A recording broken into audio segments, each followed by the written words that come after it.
All right, now we're ready for stripe 2. So last time in the other video we did a dark to light going this way. Now we're going to start our dark on this side and go up to light. So same thing as we did before. Scribbling in a nice dark section.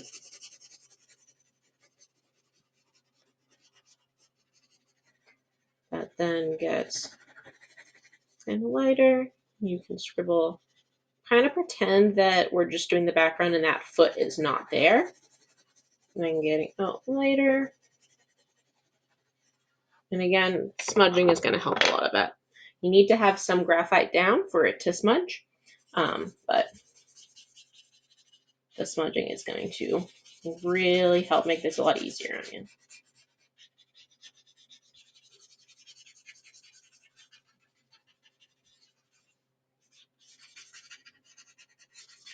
So after I get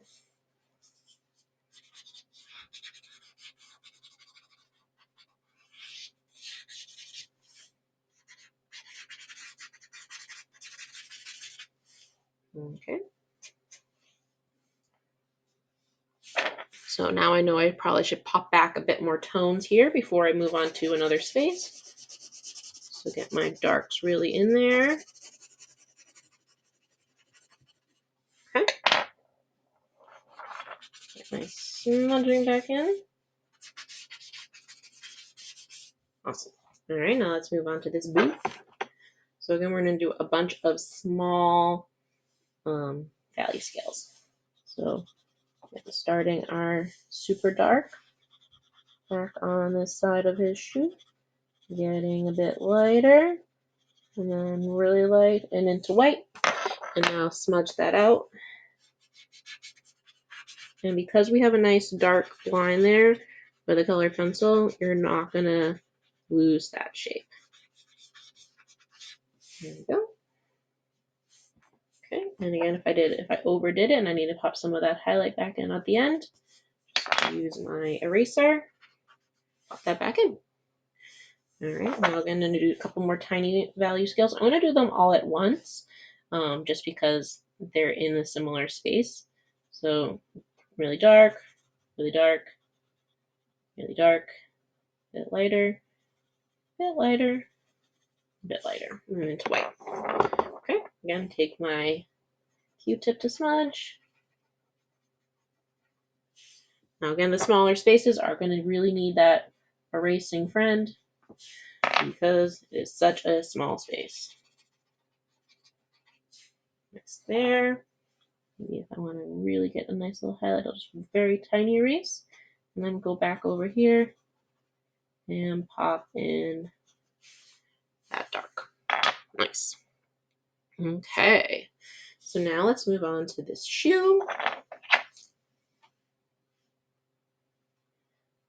And we'll start from dark, a little bit lighter, and here.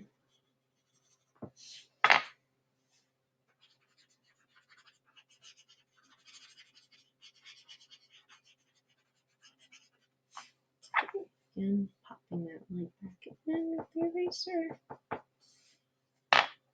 And just tiny smudge. Sometimes when I'm doing the highlight, I like to use the clean side of the Q-tip. And if your Q-tip gets super dirty, don't worry, I will give you a new one next week. Okay. So I'm going to do this leg all together because even though they're different spaces, they are kind of in the same place. Well, they're not kind of in the same space, they are in the same space. Okay. And then blend that out.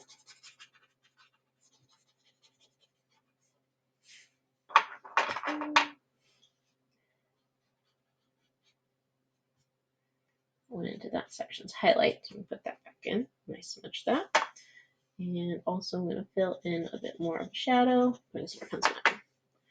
Beautiful. Okay. Now I'm going to go in pant from dark to light. So nice push down hard. Then get lighter. Now, when you're doing this, you want to make sure you're drawing on the side of your pencil. It's kind of natural for me to do that, so I can kind of slip in and use the side of it. But again, if you're having trouble using it like we did last week, will really help you have good control over your shading. So sorry if I just kind of absently went for that. It's kind of second nature to me, so I apologize if that was confusing. Alrighty, I way overdid it.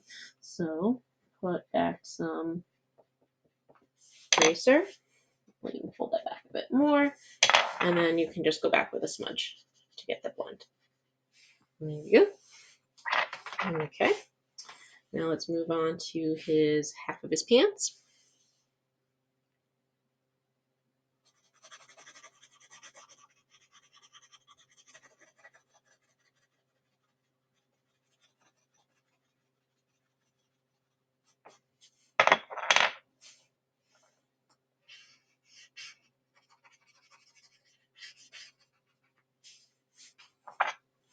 Again, please.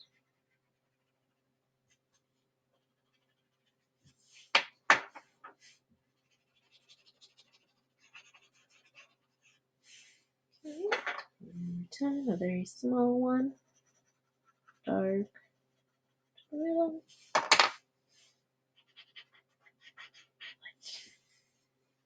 Okay, now I'm going to do this in between the hand and body section. So again, starting on the edge here with some darks.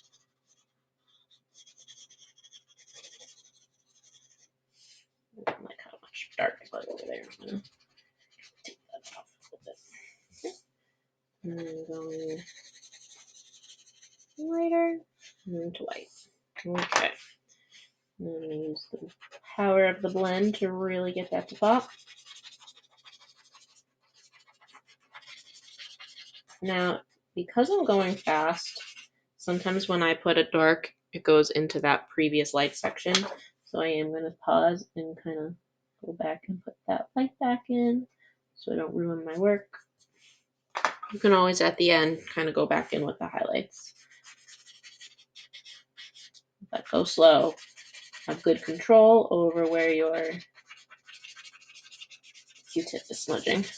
You'll have less of that happen. And, okay, there we go. To that section a little bit. Okay. All right, next we need to go from in the hand, a very skinny dark to light. So kind of down the arm. We'll do thumb, and then we'll do middle tone. Very skinny space. Oops.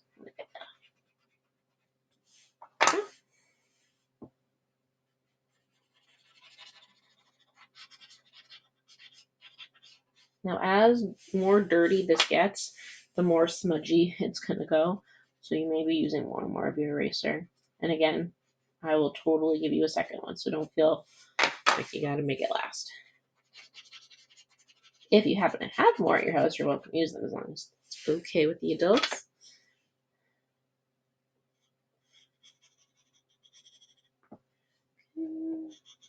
Pop some more darks in. There we go.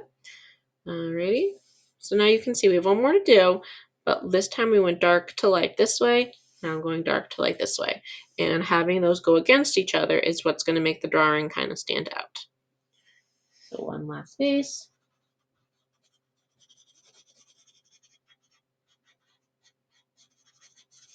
So there's the darks. And some lights. There's my light. Okay, so now to make that really look good, I'm going to go back and smudge it in. So very carefully along the arm. And again, if you pop into the highlights, the other section, just take a minute, put your pencil back in there with your eraser.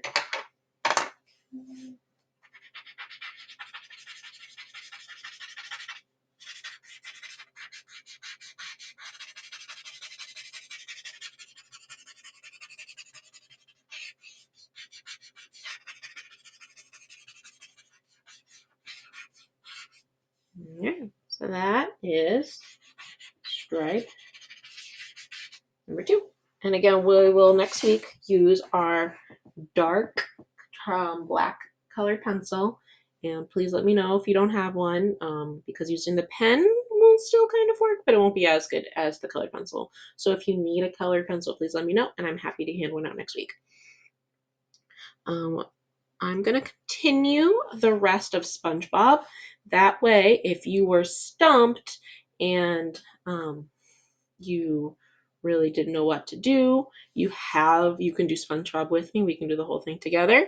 But if this makes sense to you, you're welcome to stop watching and work on your own, or you can keep watching if you need more help. And again, if you were totally stumped, you are totally welcome to pause the video on SpongeBob. You can kind of copy my drawing, or you can look up your own, and you can just follow the step-by-step with me. So I'm going to continue. So then the next one, we're going to start dark to light going down.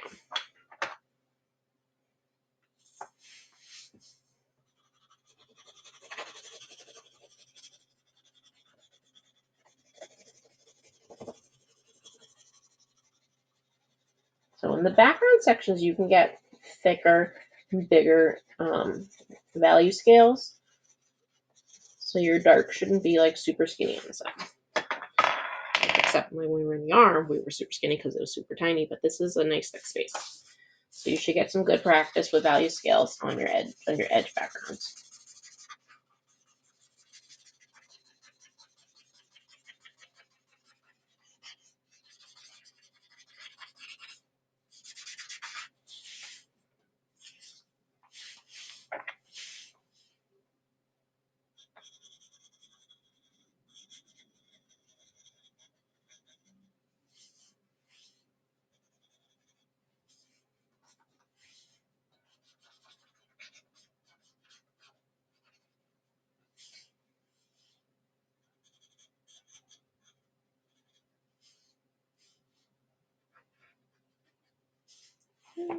So I'm going to keep going, but I'm not going to do as much talking, just so you guys, skin and gals, can kind of see the effect. And if you ever need a pause, if you're doing this with me, just pause the video and wait for it. And obviously, when you're ready to go again, go again. But you got to be careful if you're doing this one inside of all of these little these spongy sections, because they are their own value scale.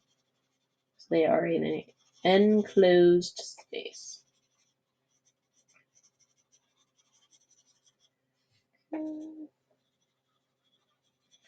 Just kind of work around.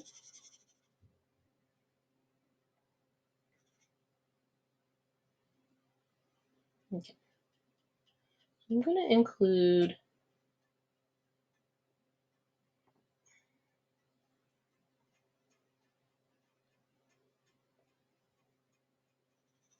I'm going to kind of pretend like we had talked about that was closed.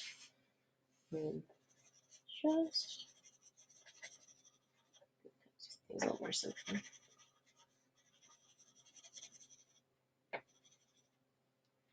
Well, it's technically open. It doesn't really make a difference, so I think I'm just going to go right on top of it.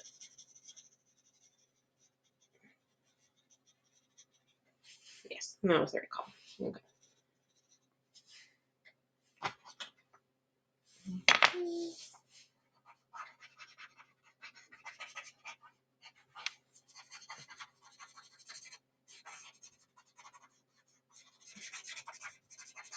So the one thing I don't want you to get too hung up on is whether or not to shade in a space that, oh no, is that enclosed? Is it open? As long as you are hitting most of them, your shape, because we're doing this back and forth, dark and light, dark, we're going dark to light, then light to dark, then dark to light, then light to dark. Because we're alternating like this, it's already going to give it a cool effect that as long as you don't just do like one massive color, as long as you're hitting most of these spaces, it's going to look really nice. Really, just like the tiniest little scales in here. And the way we're going to mainly show these ones is with our shading and eraser. So I'm going to use the cleaner side for these tiny ones, and I'm just going to really blend that in, and then just go right back with my eraser.